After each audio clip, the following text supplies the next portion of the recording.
All right. Hey, everybody. So, sorry, my head's cut off a little bit. I guess I could hold it up. Here, I'll try this.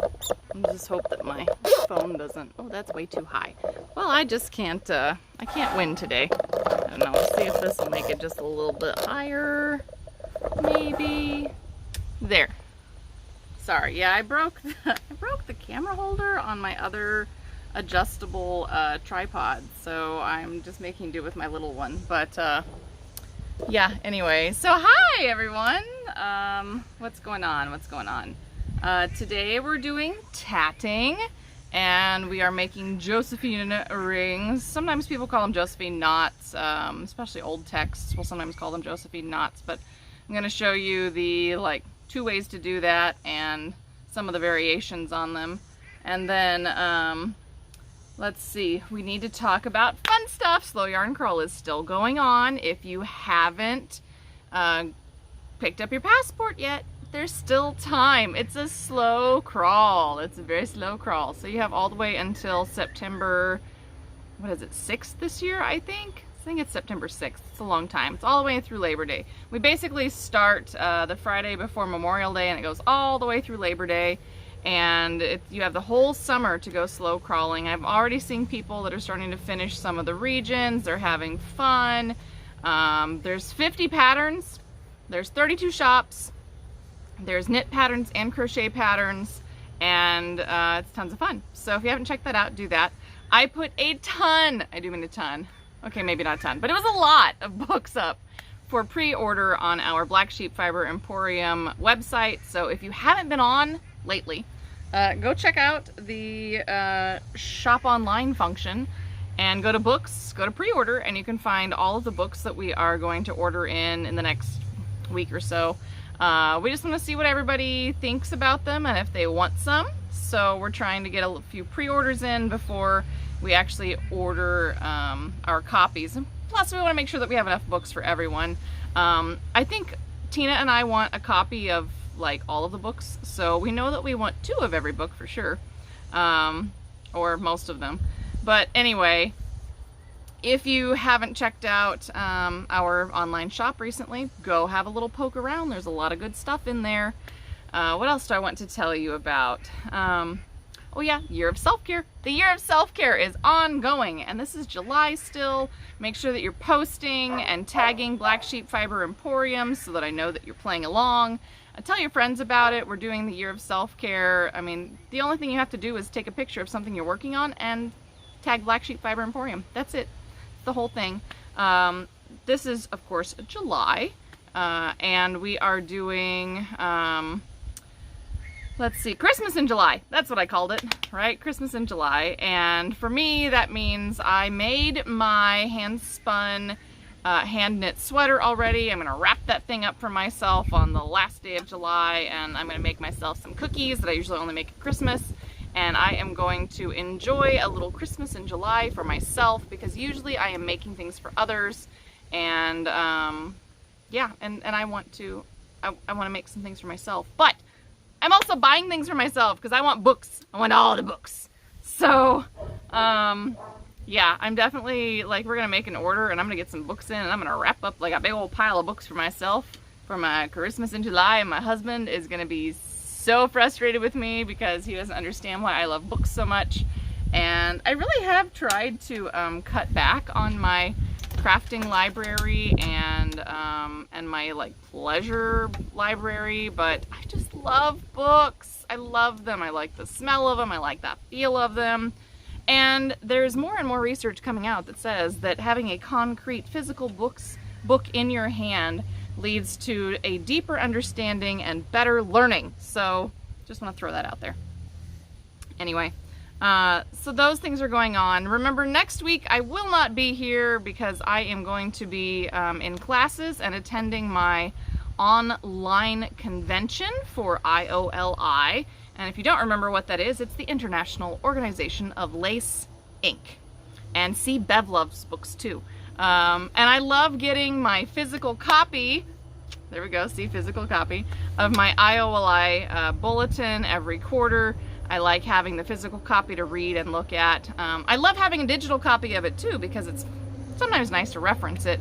But I love being able to look through my magazines and really and touch them. So I don't get a lot of magazines anymore. I still get Piecework, and I get my IOLI bulletin, but yeah, if I really want something, I usually want a physical copy. Like, I'm totally fine with buying a digital PDF of patterns, single patterns, and then I print them out for my personal use at home, and then I can choose which pages to print to. Maybe I don't want the whole thing printed, I want to read it, and then I just print out what I need. But yeah, I like having stuff printed, I really do. Anyway, so that's kind of what's going on. Today we're tatting, Wednesday we're doing sewing, and then in August I will be back with some lace knitting. I'm going to start a knit along, which will be all kinds of fun. So look for that on the horizon. Yes, in August I'm starting a knit along, and we'll also be doing some more weaving on the rigid heddle loom, so you can look forward to that as well. I have been doing a ton of spinning lately, and also a lot of Mediterranean knotted lace, so I actually have not been tatting or knitting as much as I usually do in the summer. I've been exploring other crafts, and I'm looking forward to taking my classes next week in Mediterranean knotted lace, and again in August, more classes in Mediterranean knotted lace. Just because I can. It'll be fun, right? So anyway. Okay, I am going to grab my ball and my shuttle, and we are going to explore some Josephine Rings now. Why don't you guys tell me what you are working on while I get all set up? I can tell you, I've been working on mostly the knotted lace. I've been doing a little bit of spinning. I've been working a lot in the garden. You can kind of see my overgrown garden out there because, whew, overgrown garden. I walked you all through my garden last week, so you could really see the weeds and the overgrownness. But yeah, there's a lot, whoops, sorry guys, there's a lot of growth out there in the garden.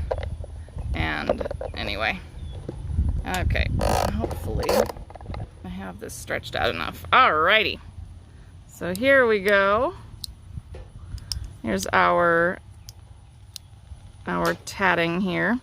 So we already know how to tat. That's the premise of this. We already know how to make a ring and hold it between our thumb and our finger, and we already know how to make our stitches. So with a Josephine ring, instead of making the front half and the back half to make a full stitch, because that's a full stitch, what we do is we choose just the front half or just the back half. So let's say we're going to do just the front half, and we repeat the front half. And you'll have to forgive me if I try to make back halves, because it does take a little bit of thought to only make first halves or only make second halves. And the idea of this is that we want to make our stitches very similarly. Hang on, I'll show you what it looks like in just a second here. Lots of little first halves. So here's all our first halves. Now my tension could have been a little bit better, but we're gonna go ahead and close this. And this is a Josephine ring, just using the first half of our tatting stitch. So there's a first half ring. And the tension that you use between your stitches does change the overall appearance of your rings. Now let's say that we're doing just back halves. So here's just a back half, back half, back half, back half. Lots of back half. Second half, if you want to think about it like that, stitches. Hi, Angelus.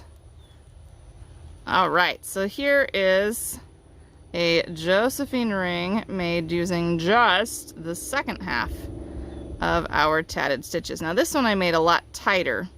This one I made a little looser. So you can see how they can be very different. Let's see if I can get this focused. They can be very different in their shape and presentation just by changing the tensioning of your stitches. So this one, remember, this is our first half stitch. around in a ring, and this one is the second half around in a ring. And this one I did looser, this one I did tighter. Now I can do an even looser one, but you have to really pay attention to what you're doing. Okay, let's do another one. It's getting to be kind of a warm day here too.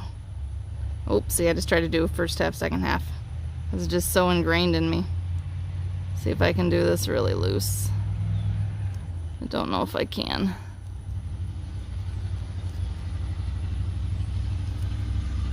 Consistency of tension is the key to these, because you don't have the two halves that you're pulling tight. So you have to be very consistent in your stitches, in your halves. There, this one I didn't get flipped all the way. So pick it out, pull it down. Let's do one more. Okay, let's try this. See if I was loose enough. Loose and floofy. Not bad. Probably could have been a little looser, a little floofier. So there is a very loose and floofy version of the same Josephine ring. And the only difference between these two rings is just the tension at which I made them. These are both first half rings.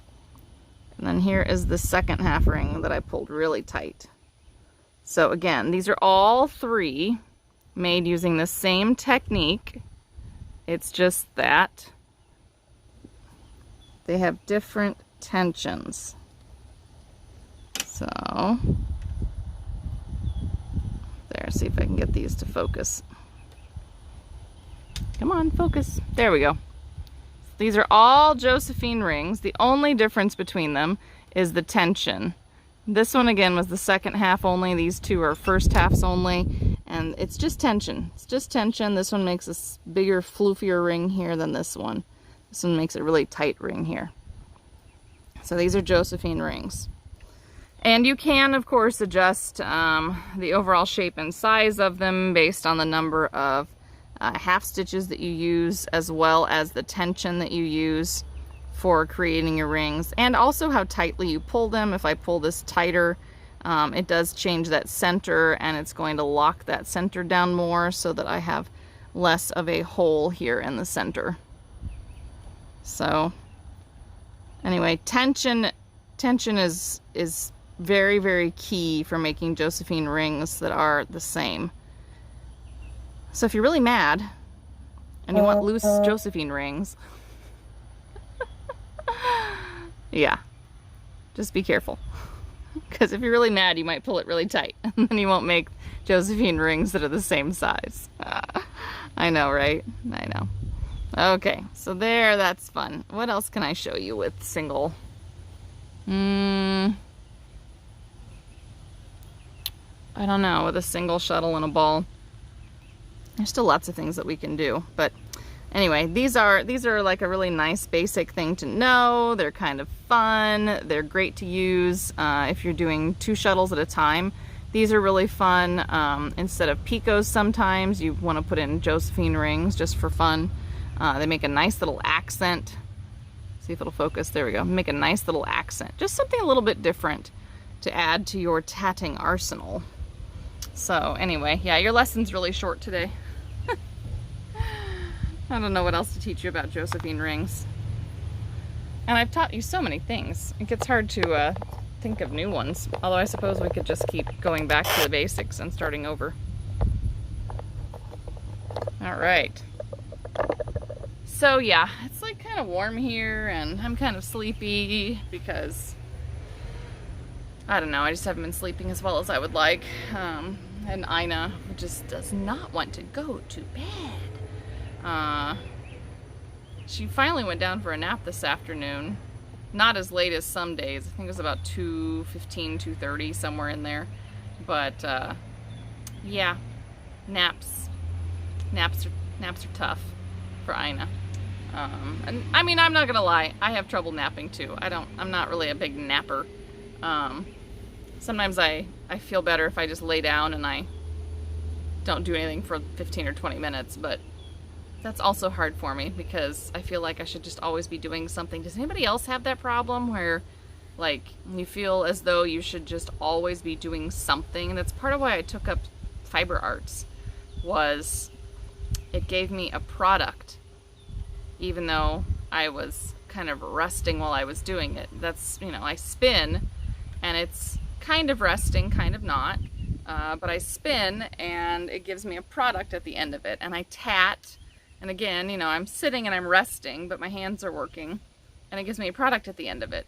And that was part of why I got into fiber arts, was because it gave me something to do with my hands so that I could watch TV, or so I could read my books, so that I could, you know, whatever. During lectures at college, it was fabulous because I could tat or I could knit something really basic, something I didn't have to think about too hard. And it let my brain work because it kept my hands busy, so I do that a lot. And that's also a principle that I take to my classes because, you know, when we're taking classes, a lot of times you need to have your hands busy so that your brain can engage properly and you can think while someone's talking to you. Yeah. And your kids wouldn't take naps after 2 years old, Bev? Yeesh. I am lucky that Ina does still take a nice long afternoon nap most days. She's 2.5. Like a lot of days she'll do a 2.5 to 3 hour nap still, which is nice because I get a nice big break in the afternoon. But the caveat to that is she won't go to sleep until like almost 10 o'clock at night because, you know, she slept part of what she needed during the day. But I'm kind of a night owl, so I don't know. We sort of put up with it. I suppose I could try waking her up earlier, but I don't really like to get up super early. I mean, I'm already getting up at like 7:30, which is pretty early for me. I'm not a morning person. I don't like to be awake early. I just don't. I can do it, but I don't enjoy it. And Tina doesn't like to be awake that early at all. If Tina could sleep until like 10 or 11 o'clock every day and then stay up till 3 o'clock in the morning, I think that's what she would do all the time. Tina is definitely not a morning person. She is less of a morning person than I am, and that's saying something. And I'm a grouchy morning person. Like, don't talk to me. Don't talk to me. Just avoid me. Let me kind of be awake for an hour or two. Then you can talk to me. Because I am just a grouchy morning person. Anyway, it's fine. It is what it is. But Ina wakes up and she's like bright and sunny at 8 o'clock in the morning, 7:30. She's awake. She's ready to go. She very rarely wakes up crying anymore, which is kind of nice. And even from her afternoon naps, usually she doesn't wake up crying. She wakes up, she's ready to go. She's ready to have fun, do things, whatever. But she still needs that nap because she definitely isn't sleeping long enough at a stretch at night. You know, that she only sleeps, what, 9 to 10 hours at night for a little one. And then she picks up another, you know, 2 to 3 hours in the afternoon, and that's where she gets the rest of her nap, her sleep in. So anyway, and it's fine. Everybody's a little bit different. I mean, we're all kind of the same, and yet we're all a little bit different. We all need sleep in some amount. It just varies from person to person. So, oh my goodness, the sunflowers look so pretty today. Maybe I'll show you the sunflowers before we go. And I do want to remind everybody to go post to that year of self-care. All you have to do is take a picture of something you're working on, tag it Black Sheep Fiber Emporium so we know you're working on it. It doesn't have to be with anything that you've bought from us, just whatever you're working on, like, you know, needlework-wise. Just post it, and then we can enjoy it and have fun, and you get entered in a contest, a monthly contest for the year of self-care. So, yeah, you know, it is what it is.